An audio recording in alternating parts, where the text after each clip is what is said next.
अस्सलाम वालेकुम dear students, how are you. उम्मीद है सब खैरियत से होंगे। Now today we discuss image location by the spherical mirrors formula. Spherical mirror formula की जो इमेज लोकेशन है उसको डिस्क्राइब करेंगे कि किस तरह से एक नेचुरल इमेज जो है वो इन फ्रंट ऑफ मिरर या बिहाइंड द मिरर जो है वो बनता है, चाहे वो रियल हो या वर्चुअल या इमेजिनरी हो, बात तो एक ही है। इसके हवाले से अगर बेटा देखा जाए हमारे पास, तो ये डिस्कशन हमारी अबाउट दिस फार्मूला, यहाँ पे इसकी डेफिनेशन लिखी हुई है। डेफिनेशन को हमेशा इन्वर्टेड कोमा में लिखते हैं और डेफिनेशन की स्टेटमेंट क्या है इसको पढ़ते हैं। Mirror formula is the relationship between the object. ये जो मिरर फार्मूला है ये बेसिकली रिलेशनशिप है किस किस के दरमियान। एफ यहाँ पे फोकल लेंथ है, पी यहाँ पे ऑब्जेक्ट का डिस्टेंस है पोल से, और क्यू यहाँ पे इमेज का डिस्टेंस है पोल से। हम यहाँ पे इस डायग्राम पे आते हैं। इससे पहले हमने एक और डायग्राम डिस्कस की थी, जहाँ देखें ये बेटा आपका पोल है, ये पोल है आपका। इस पोल से इस ऑब्जेक्ट तक का जो फासला है, इस फासले को हम जाहिर करते हैं पी से।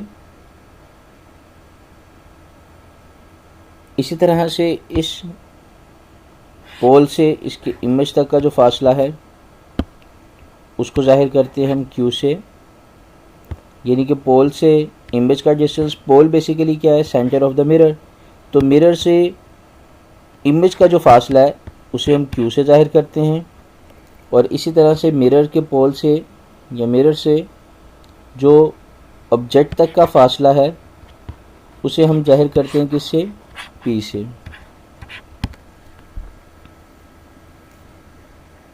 यहाँ से देखें तो ये रे प्रिंसिपल एक्सिस के पैरेलल आई और यहाँ से रिफ्लेक्ट होगी। आफ्टर रिफ्लेक्शन इसने, अगर मैं इसको पीछे की तरफ एक्सटेंड करता हूँ तो इसने प्रिंसिपल एक्सिस को इस पॉइंट पे कट ऑफ किया, ये वाला पॉइंट। ये कहलाया हमारा प्रिंसिपल फोकस। इसी पोल से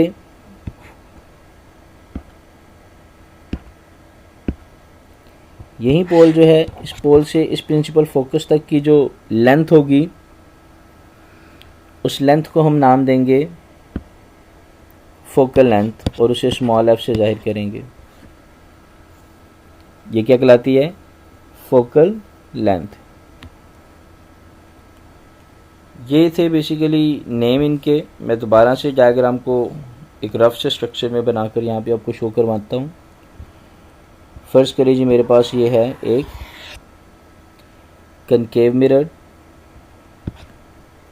और मैंने इसको बाहर से क्या किया, आउटर साइड से पॉलिश किया, तो ये बन गया कनकेव मिरर। अगर इनर साइड से पॉलिश करता तो डेफिनेटली ये कन्वेक्स मिरर बनता।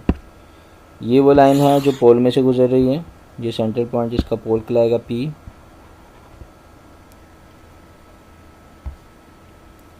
अब हमने इसके सामने एक ऑब्जेक्ट को रख दिया, यहाँ से दो रेज निकली, एक parallel to the principal axis और दूसरी कहाँ पे, सीधी पोल के ऊपर। एक पोल से रिफ्लेक्ट हो गई, दूसरी parallel to the principal axis से रिफ्लेक्ट होकर दोनों ने एक दूसरे को इंटरसेक्ट किया एट पॉइंट।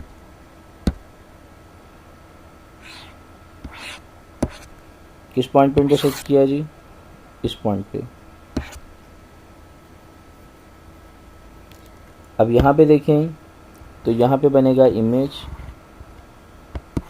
इनके इंटरसेक्शन पॉइंट पे दो रेज जब इंटरसेक्ट करती हैं तो इमेज फॉर्म होता है। अब बात आ गई यहाँ से कि अगर हम लें फासला इस ऑब्जेक्ट का इसके पोल से, तो उसे हमने ज़ाहिर किया किसके साथ, P के साथ। इसी तरह से वो फासला जो इमेज से पोल के दरमियान में है उसको हमने Q से ज़ाहिर कर दिया। अब ये जो रे थी जो पैरेलल टू प्रिंसिपल एक्सिस आई, टकरा के इसने यहाँ पे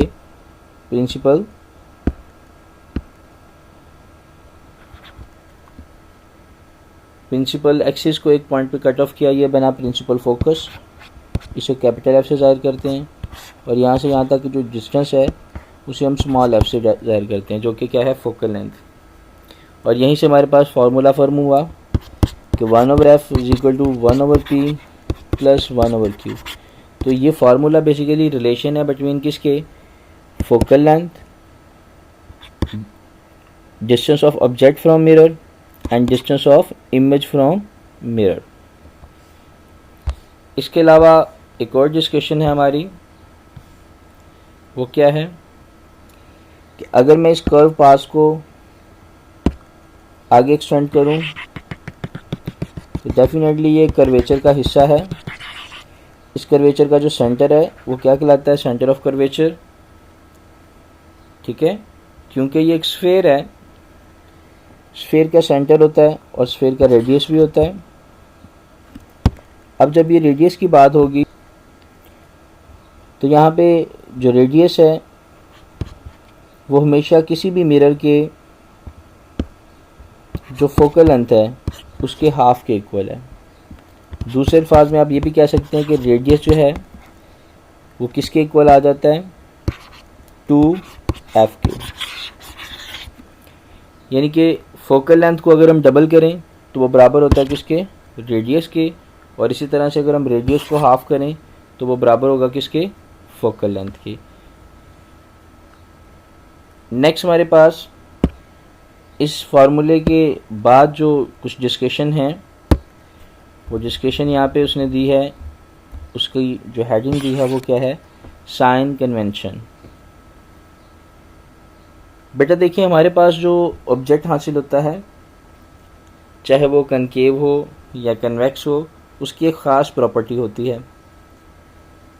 हमारे पास ऑब्जेक्ट का डिस्टेंस, इमेज का डिस्टेंस और फोकल लेंथ का डिस्टेंस, अगर बात हो रही हो किसकी, कनकेव की, कनकेव मिरर की, तो ये सारी वैल्यू ऑलवेज पॉजिटिव हैं। लेकिन ये ज़रूरी नहीं है, क्योंकि मैंने पहले भी बताया था कि आपके पास जो इमेज है वो वर्चुअल हासिल हो सकती है कनकेव में भी, तो डेफिनेटली वहाँ पे जाके इसकी ये वैल्यू नेगेटिव भी हो सकती है। फिर हम आगे बात करते थे रियल ऑब्जेक्ट और रियल इमेज की। ये हमें हासिल होता था कनकेव मिरर में। इसी तरह से वर्चुअल ऑब्जेक्ट और वर्चुअल इमेज है, ये हमें हासिल होता है कन्वेक्स मिरर में। तो यहाँ पे ऊपर आप देख रहे हैं वर्ड लिखा हुआ है पॉजिटिव एंड नेगेटिव। ये क्या है, इसके लिए हम यहाँ पे आ जाएंगे। इस पैराग्राफ को आप गौर से पढ़ें। वो क्या कह रहा है, the focal length of the spherical mirror is 1/2 of the radius. ये बात तो हमारी हो चुकी है, लेकिन इससे आगे भी कुछ वो कह रहा है कि length of a convex mirror as the negative. हमारे पास यहाँ पे जो लेंथ होती है कन्वेक्स मिरर की, उसको हम किस में लेते हैं, मनफी लेते हैं, बिकॉज वो वर्चुअल होती है। It is because the rays appear come from focal point, क्योंकि इसकी जो रेज हैं वो बिहाइंड द मिरर से आती हुई महसूस होती हैं और बनाती हैं क्या, वर्चुअल इमेज। इसलिए इसकी फोकल लेंथ को हम किस में लेते हैं, नेगेटिव में। Remember that.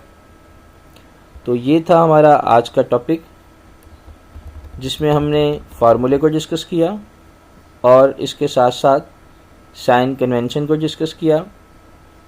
और एक छोटी सी और डेफिनेशन है जो हमारी अंडर डिस्कशन है, इसे हम नाम देंगे मैग्निफिकेशन। ये मैग्निफिकेशन क्या है, मैग्निफिकेशन बेसिकली ऑप्टिक्स के अंदर इस्तेमाल की जाने वाली एक टर्म है, जिसका मतलब क्या होता है, किसी ऑब्जेक्ट का और इमेज का साइज, ऑब्जेक्ट और इमेज के साइज के दरमियान जो रेशियो है उसका नाम बेसिकली मैग्निफिकेशन है। दो सूरत हाल हैं। ज़रूरी नहीं है कि मैग्नीफिकेशन का मतलब यही है कि भाई एनलार्जमेंट ऑफ साइज़, कि साइज़ जो है वो बड़ा ही होगा।